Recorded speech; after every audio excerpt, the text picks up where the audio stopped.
in this particular week, it's really about, it's mastering your emotion, is not allowing your emotions to master you. One of the ways that we got to do that, though, is it's that hard look internal to ourselves, to really quite honestly ask ourselves, what is it about me that makes me respond this way when certain things happen?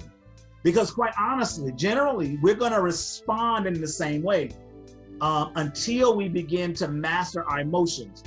Certain things happen, expect a particular response. And depending on what it is that I'm dealing with, if you come to me this way, I'm always going to respond to you like that.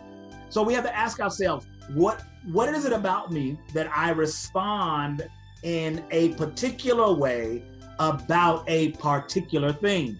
So one of the ways to do that is really to understand what emotions are. So one of the things in your readings, in the study that you're doing, it talks about emotions. And they're quite honestly, your emotions are God-given. He made you with emotion. He made you with certain passion. There's certain things that get under your skin. You were made that way.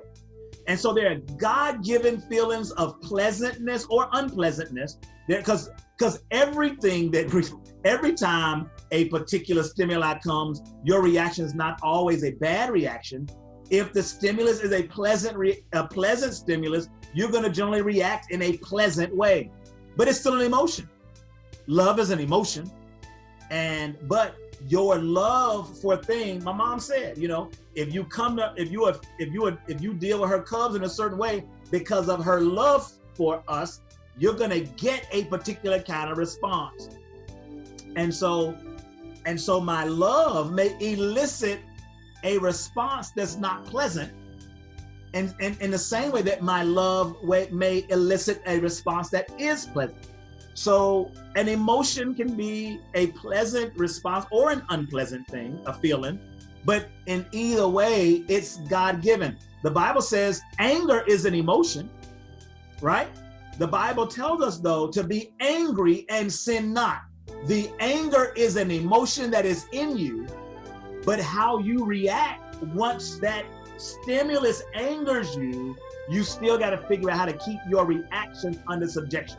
I cannot control what a person does. I can always control how I respond. And so the Bible is trying to get us in this particular study, and some of the scriptures we're going to address is going to challenge us to master our emotions.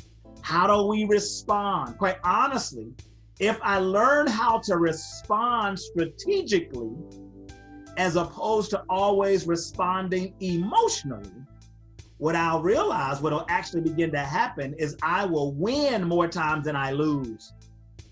A lot of times we respond emotionally, and as a result of our emotional response, we end up losing. And sometimes we'll lose even when we're right, because of the way we respond, as opposed to being wise as serpents, as the Bible tells us to do. That even in our emotions, we got to use wisdom. Okay? So these emotions are reactions to both internal and or external stimulus. They can be good or bad. And they spontaneously occur. You come to me a certain way, I'm coming right back, right then. You hit me, I'm hitting you right back. You joan me, I'm joaning you right back. That emotion comes spontaneously. But you also make the choice whether to use your emotions to honor Christ or to harm yourself or others. And that's the part of your emotion that we're going to talk about today. How do I master them so that I make the right decisions in my emotional reaction?